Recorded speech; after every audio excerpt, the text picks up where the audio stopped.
Islamic countries urged to take progressive steps for transformation. Government to strengthen bilateral ties with China through education.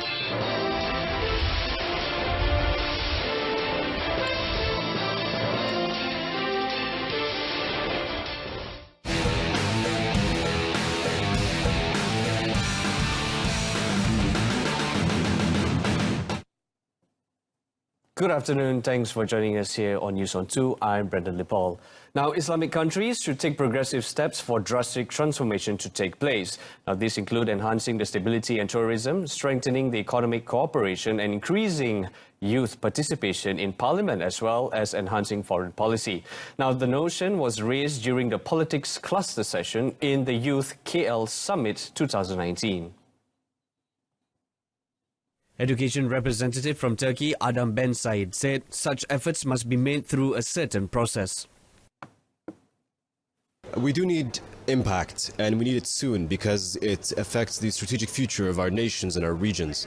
But I think we have to realize that Rome was not built in a day, and that ultimately we have to think not in terms of electoral cycles, but what is good for the people of our countries, of our regions, for the future of our ecosystems, our environments, and the future world that we want to leave humanity and our kids, you know. So if it takes 10, 15, 20 years, that's okay. The enthusiasm and the energy that's here is amazing and incredible, and it's what we need to get off to a good start. Adam, who is also former senior manager of policies and strategies for OIC, added that Islamic world needs to establish special institutions that are capable to address issues pertaining politics, youth, women empowerment and public health. Meanwhile, youth community is seen to have a big potential to lead the Islamic world if they play dominant and accurate roles in politics.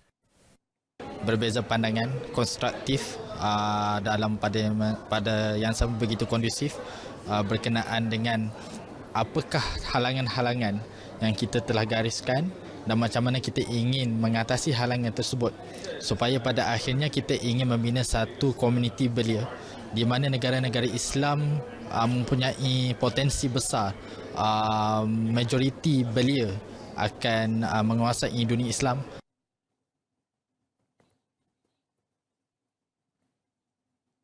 The Kuala Lumpur Summit, or KL Summit 2019, has no intention to take over the role of the Organisation of Islamic Cooperation, or OIC. Now, Prime Minister Tun Dr. Mahathir Mohamad said he took the opportunity to explain this to King Salman bin Abdul Aziz Al Saud during a video conference with the Saudi Arabian monarch at the Kuala Lumpur Convention Centre. Tun Dr. Mahathir said that during the video conference, King Salman also explained to him why he could not attend the KL Summit. Dia berpendapat berlainan daripada kita lah. Jadi dia berpendapat adalah lebih baik kalau perkara semacam ini dibincang dalam full OIC punya meeting. Tapi kita buat ni tiga negara saja. Jadi itulah sebabnya. Dia berpendapat bahawa perkara seperti ini tak patut dibincang antara 2-3 negara saja. Patut ada OIC meeting dan saya bersetuju dengan dia. When asked if he would not hold the summit in future, the Prime Minister said it had been held several times before without involving all Islamic countries. It is to be noted that the KL Summit aims to, among others, deliberate on issues and find new and workable solutions to problems afflicting the Muslim world and seeks to revive the Islamic civilization. Now, Prime Minister Tun Dr. Mahathir Mohamad believes his counterpart from Pakistan, Imran Khan, has his own reasons for not being able to attend the Kuala Lumpur Summit, KL Summit 2019. Yang tu pilihan dia lah. Kita tak boleh paksa. In Islam, there is no compulsion. Dia tak boleh datang, mungkin masalah lain lah. Tapi apa yang dilapor dalam akhbar itu tak kena. Tak ada masalah. Bagi kita tak ada masalah. Siapa pun yang nak datang, kita jemput 50 negara. Tapi for heads of government, cuma mulanya 3 lah. Jadi lepas itu kita tambah Qatar dengan Indonesia kerana mereka berhajat untuk datang. Tapi mereka tak dapat datang, kalau kita tak boleh nak paksa orang. Earlier, the Prime Minister's office in a statement confirmed that Imran will not be attending the KL Summit 2019 taking place from today till Saturday. The Premier also stressed that the conference had nothing to do with discussions on the Islamic religion. On the other hand, the focus would be on the Ummah, who were now perceived to be more and more pressured. He hoped that the 4-day conference will be able to reach an understanding on how to handle Islamophobia. Meanwhile, Iranian President Hassan Rouhani arrived in Malaysia to attend the KL Summit, which aims to seek the betterment of Muslims and Muslim nations. He was met on arrival at the Kuala Lumpur International Airport KLIA at about 9 p.m. last night by Defence Minister Muhammad Sabu. Rouhani will be joining Prime Minister Tun Dr. Mahathir Mohamad and a number of other Muslim leaders at the gathering in the Malaysian capital taking place from today to Saturday. He is also scheduled to have an audience with the Yang di-Pertuan Agong Al-Sultan Abdullah Rayatuddin Al-Mustafa Billah Shah at Istana Negara this evening.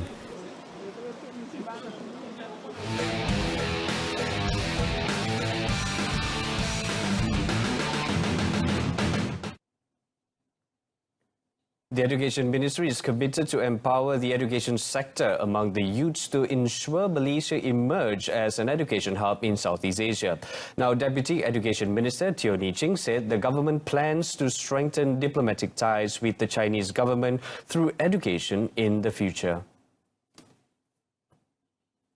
Malaysia has been able to attract a large number of students from China since the year 2015.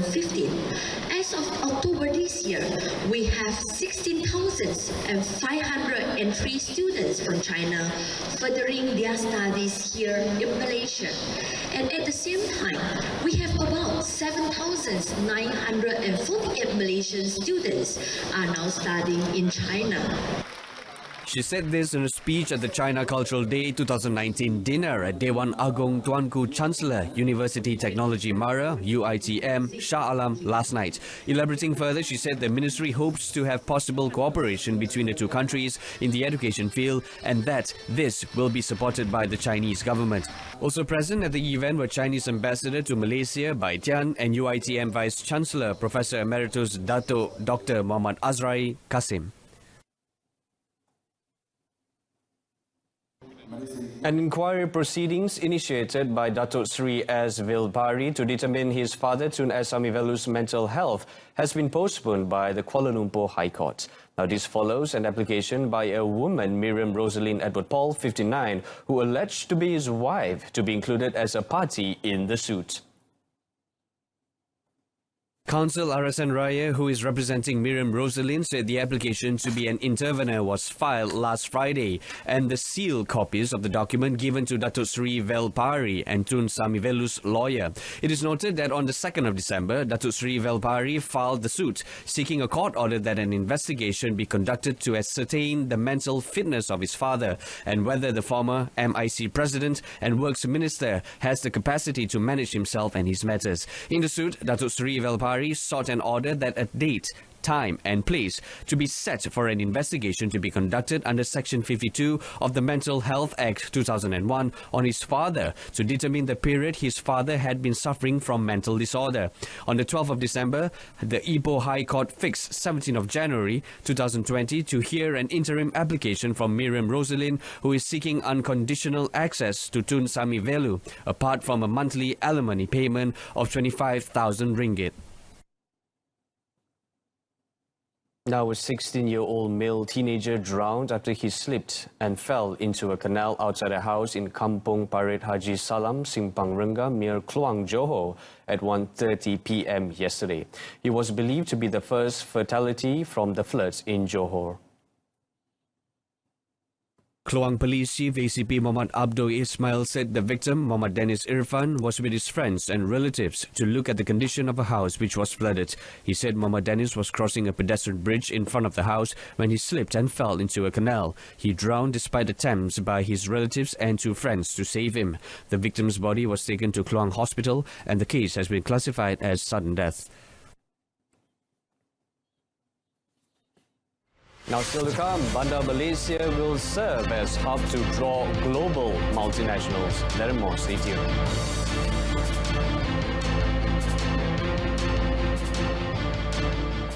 With an expected gross development value or GDV of 140 billion ringgit, the Bandar Malaysia project is expected to further draw foreign direct investments. The revival of the more inclusive Bandar Malaysia project is also able to be aligned with Malaysia's socio-economic growth.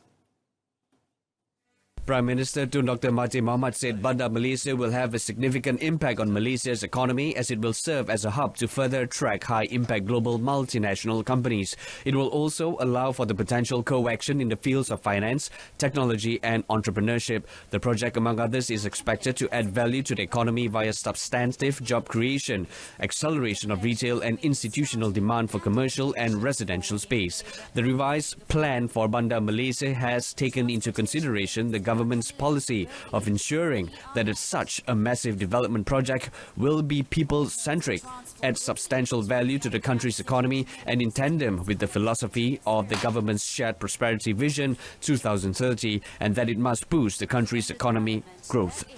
The Bandar Malaysia project should be viewed in the context of a long-term development of over 20 years or how it will have the opportunity to help shape Kuala Lumpur's direction in the next few decades. How as a potential transport hub, it will change the way people travel. How as a commercial center, it can provide continuous boost for trade and innovation. And how as a livable and sustainable development in this age of environmental consciousness, it can be a model of quality city living. The Prime Minister said this in his keynote address at the Bandar Malaysia Agreement signing ceremony in Putrajaya. A big round of applause. Bandar Malaysia is the largest piece of development land in the heart of Kuala Lumpur. It is located at the site of the Royal Malaysian Air Force Base on Jalan Sungai Besi. Prime Minister Tun Dr. Mahathir Mohamad witnessed the signing ceremony between TRX City Sendirian Berhad, TRXC, and IWH CREC Sendirian Berhad, IWH CREC, to develop Bandar Malaysia. TRXC is a wholly owned subsidiary of the Ministry of Finance, INC, while IWH-CRC is a consortium comprising Iskandar Waterfront Holdings, Sendirian Berhad, IWH, and China Railway Engineering Corp, Sendirian Berhad, CRECM.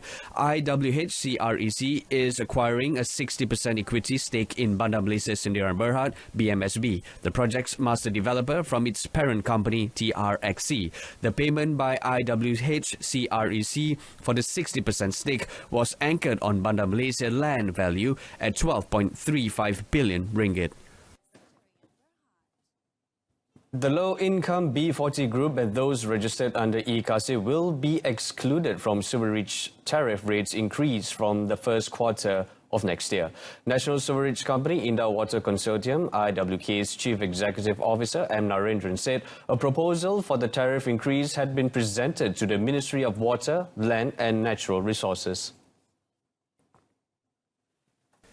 Narendran explained that the tariff increase was needed to reduce the dependency on the government subsidy besides improving the welfare of IWK staff. Yang kedua, kenaikan minima sebenarnya RM2 tetapi B40 akan menikmati subsidi. Dah lama lah, 25 tahun lah, kesian lah. Our staff also, the benefits kalau dibandingkan dengan water operator, with TNB semua jauh berbeza. He told reporters after launching a special book titled Spurring the Nation in conjunction with the company's 25th anniversary in Kuala Lumpur. In addition, IWK also plans to expand its business scope by providing treated water supply to industrial users. This is due to the IWK's capacity to produce 5,500 litres treated water per day nationwide. However, IWK is still awaiting feedback from the National Water Services Commission, SPAN, before the matter is brought to the attention of the Water, Land and Natural Resources Ministry. The Malaysian economy will continue expanding at a slightly moderated pace of 4.5% due to a combination of both global and domestic factors, such as increasing inflationary pressure. A more challenging global economic environment in 2020 is also expected amid slowing global demand, rising geopolitical risks, and loss of growth momentum of the world's major economies, including the US, China, and Europe. MIDF research also expects inflationary pressure to surge to 2.4% year-on-year YOY in 2020, mainly due to the government's petrol subsidy policy. However, Head of Research Muhammad Reza Abdul Rahman said Malaysia will not face recession, although there was a concern over YJR country's external trade performance. The research house expected commodity-based sectors to partly mitigate this as the commodity prices are seen staying at a profitable level. Of course, dominated by the banks. We also think that oil and gas companies will continue to do better. If you look at the price of oil, we're expecting about $65 per barrel, and also plantation as well. That's why we raised the call from negative to new. He said this during a media briefing on the 2020 market outlook, navigating through adversity at the federal capital. We begin with local football. National coach Tan Cheng Ho says the later than usual start for the Malaysian League, M-League, next season will not affect the national team's preparations for the World Cup 2022 and Asian Cup 2023 qualifiers. The season will begin on the 28th of February, some 4 weeks before the Harimau Malaya squad play two crucial matches against the United Arab Emirates UAE in Dubai on the 26th of March and Vietnam in Bukit Jalil on the 31st of March in their Group G campaign. The schedule had been viewed as unfavourable to the national squad, who need at least 10 days of centralised training. But the 51-year-old Cheng Ho said it is not a problem. In a statement issued by the Malaysian Football League MFL yesterday, Cheng Ho said he had held prior discussions with the M-League administrator and that various factors had been considered when setting the calendar for the new season, which will see its latest start in 11 years. Last Saturday, FAM Deputy President Datuk Muhammad Yusof Mahadi said Cheng Ho had expressed his desire to have warm-up matches against West Asian teams there and that FAM was prepared to arrange for 2 matches if necessary. Cheng Ho has reminded his players to be smart in juggling their time and to adapt to the situation fast, whether playing for their clubs or the national team. The M-League 2020 will kick off with a match between Super League champions Johor Darul Tazim and FA Cup winners Kedah at Stadium Sultan Ibrahim in Lakin, Johor.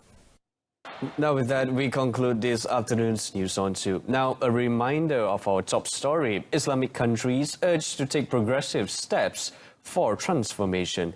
Join us again at 7 this evening. Till then, I'm Brenda Lipol. Thanks for watching.